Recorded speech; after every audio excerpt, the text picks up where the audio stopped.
El 26 de abril, a las 4 de la mañana, un grupo de tareas de la Marina secuestran su domicilio de Olivos, partido de Vicente López, a Clara Laura Taubaf. Le apodaban Negra, 28 años, militante de la Juventud Peronista, del movimiento villero, del Partido Peronista Auténtico y de Montoneros.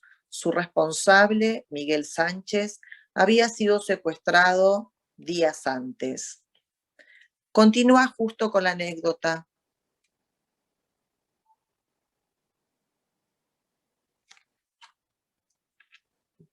Justo está silenciado, justo. Esta compañera es detenida y llevada a la ESMA y allí la torturan y también la violan. En un momento que estaban haciendo esa tarea de violarla constantemente, en un descuido de los represores, se escapa y huye de la ESMA, así como estaba, desnuda, y salta a la reja y se escapa. Bueno, la compañera es la que comenta en una reunión que tengo yo después con el paraguayo, un compañero que militaba en la Casa de la Memoria, en la unidad básica, me comenta que había estado con ella y le comentó los pormenores de cuando torturaban a Alejandro Lagrota. Y bueno, lo que sabemos de esa compañera es que luego la patota la vuelve a encontrar, la detiene nuevamente, y lo que sabemos es que se encuentra desaparecida por una versión, y la otra es que tuvo la oportunidad de salir del país e irse a México, donde falleció al poco tiempo. Esos son las versiones que tenemos de esta compañera. Justo, ¿nos podrías contar la anécdota de Mirta con la ayuda de Lita, por favor?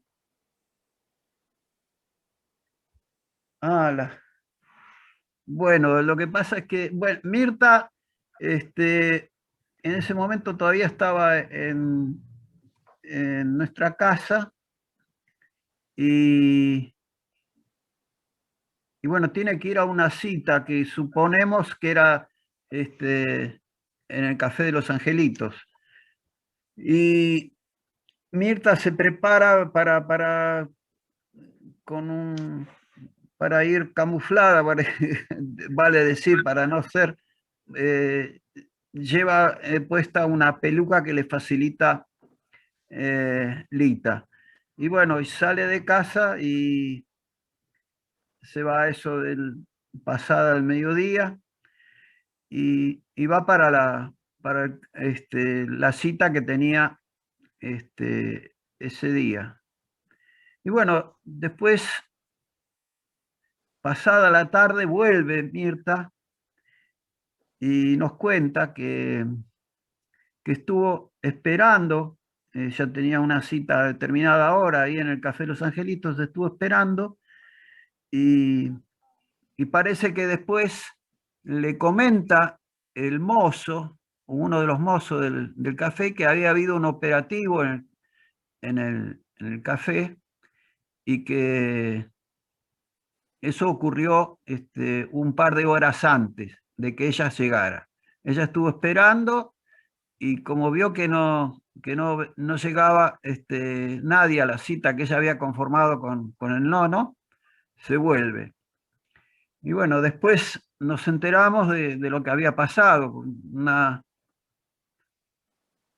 En una caminata que hacemos por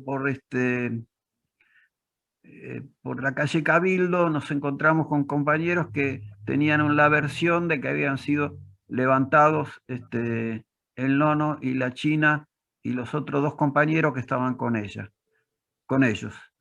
y así nos enteramos de la detención esa es la versión que tenemos de la detención del nono y los 4 compañeros, los 4 compañeros que estaban en el Café de los Angelitos.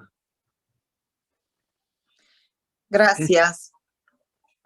Néstor, ¿por qué no nos contás un poco qué era el Café de los Angelitos?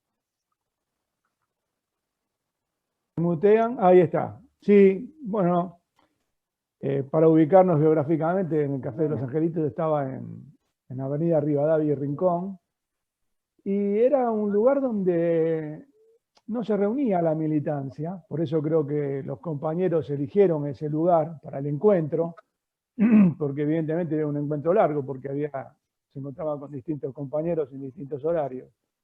Era un lugar que estaba frecuentado, qué sé yo, por gente que vendía, así tipo bagallero y medio malandraje, o sea, no era un lugar de reuniones, así, digamos, de militantes.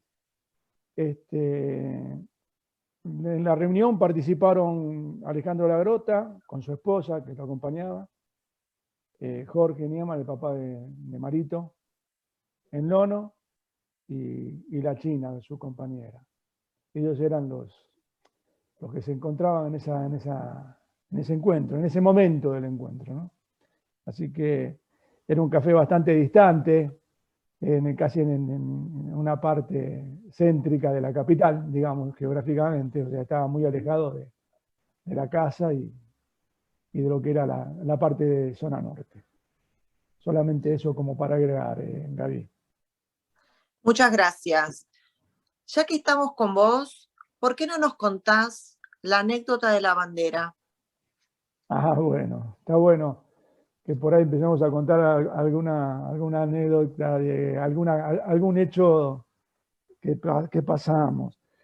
Y en uno de los tantos encuentros que teníamos que ir a alguna movilización, no lo tengo registrado bien ahora, no teníamos una bandera argentina. Todas las banderas que teníamos estaban todas escritas, pintadas, con estrellas y demás. Necesitábamos llevar una banderita.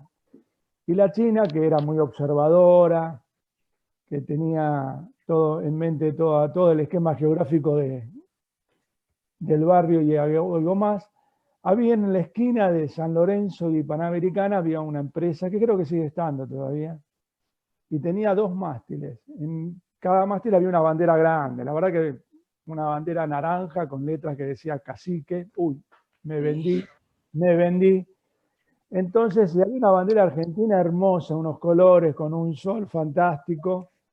Entonces, una noche decidimos ir a tomar la prestada, y entonces fuimos unos compañeros con el papá de Marito, estaba Pucci, la China, por supuesto, y bueno, la bajamos porque justo era un mástil alto como el de las escuelas, estaba bárbaro porque era con una rolanita, andaba bárbaro, y bueno, cuento esa anécdota como fue una cosa de las tantas. Después creo que no tuvimos la posibilidad de devolverla, porque la intención era devolverla la bandera, pero creo que estaba en la casa de Mirta, y que lamentablemente cuando destruyeron y se llevaron las cosas de la casa de la flaca, creo que se llevaron esa bandera que utilizamos para alguna que otra movilización. Fue un hecho simple, solamente era para recordar la vivencia que uno tenía de alguna que otra anécdota con los compañeros de la casa. Nada más, David. Gracias. Norma, buenas tardes y bienvenida. Te escuchamos tu testimonio. Bueno, yo soy la esposa de Titi Toledo y era una militante de la JP Raza, así que yo puedo recordar anécdotas familiares, porque cuando uno militaba, su familia base era su papá, su mamá y su familia, y el resto, la gran familia, eran nuestros compañeros. Así que para mí, militar en la unidad básica era como estar con mi familia. Y cuando yo me trasladé de Flores, me recibió la China y el nono. el nono para mí es la figura más importante que tengo en mi vida, que, como recuerdo, porque era, bueno, mucho más grande que nosotros, y para mí representaba una figura paterna importante, porque era cariñoso, carismático, te solucionaba los problemas que tenías, cuando te veía te abrazaba y te besaba, o pasaba y vos estabas haciendo algo y te tocaba la cabeza. Bueno, en fin, era, yo en realidad en esa época, que como era de base y mi marido me sobreprotegía tanto, yo no sabía que el nono era una figura tan importante dentro de la organización, ni siquiera sabía qué cargo tenía mi marido, nada, no sabía nada. Yo estaba como que todos éramos compañeros militantes que queríamos una patria mejor, que queríamos estar en otro país. Entonces, el nono estaba en todo, el nono estaba en las reuniones, estaba en la organización de la vigilancia de la casa, iba y venía, y bueno, era una figura muy presente dentro de la unidad básica. Y después estaba la China, que era la que estaba en todo.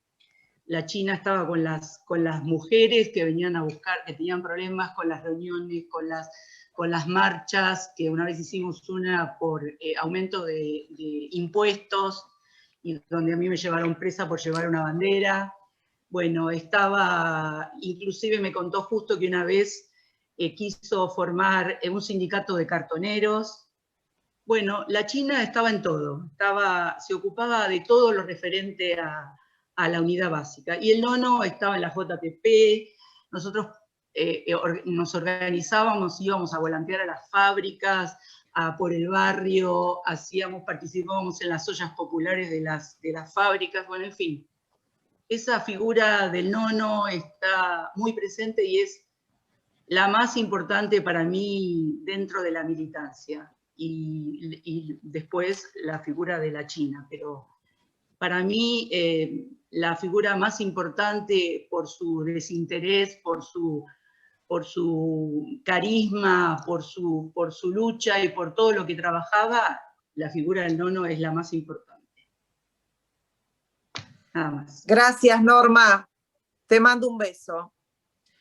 Chino, te doy tu lugar. Sí, bueno, buenas tardes a todos. Chino Grimal, expreso político.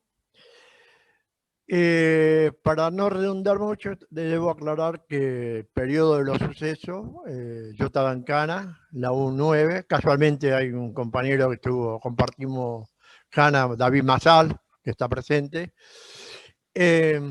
No puedo describir lo que sí, el golpe que nos dio cuando nos enteramos a los pocos días del suceso de Café Los Angelitos, y con otro compañero de Zona Norte, Gordo Braikovic, como Daniel Vicente de Tensa, que estaba preso junto conmigo, no compartíamos el mismo pabellón, nos miramos y nos preguntamos cómo era posible eso, cómo era posible que hayan caído el nono, la China, porque ellos no solo eran los referentes de Vicente López, sino de toda esa zona norte, y era un emblema de la familia del Olizazo, lo que ha sido la resistencia peronista del 55 a la fecha, y lo que después continuamos con la resistencia en los 70.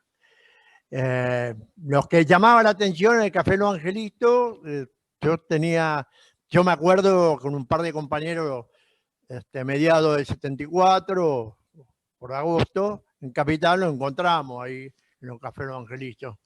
Lo último que cuando estaba detenido, a través de otros compañeros que, bueno, en las reuniones clásicas del centro que se encontraban, y seguía, pese como nosotros le decíamos ya estaba quemada, se seguían juntando, era tanto la ópera, la academia, el Café La Paz, son los puntos de encuentro, y entre ellos estaba el Café Los Angelitos. Los que llamaba la atención como un lugar vigilado, bueno, la situación, decía un compañero, había que estar en el lugar, cómo se movía y cómo se conectaban los distintos compañeros, y no había medio de comunicación ni teléfono, sino sobre sitio, y bueno, no quedaban otros lugares referenciales. Pero lo que quería remarcar, sobre todo el nono y la china, el golpe que da la Marina, que por primera vez o muy pocas veces, combinado con ejército, tenían que romper ese bastión de zona norte, ese cordón industrial de zona norte, y que lo encabezaba, la referencia ahí era la familia Lizazo, el nono en particular, pero el gordo también, como Arnaldo. Evidentemente desesperado porque era último foco de resistencia, no solo armado, sino de resistencia a la lucha. Hay que recordar la movilización gremial del mediados del 75 hacia Panamericana. Era muy fuerte gremialmente.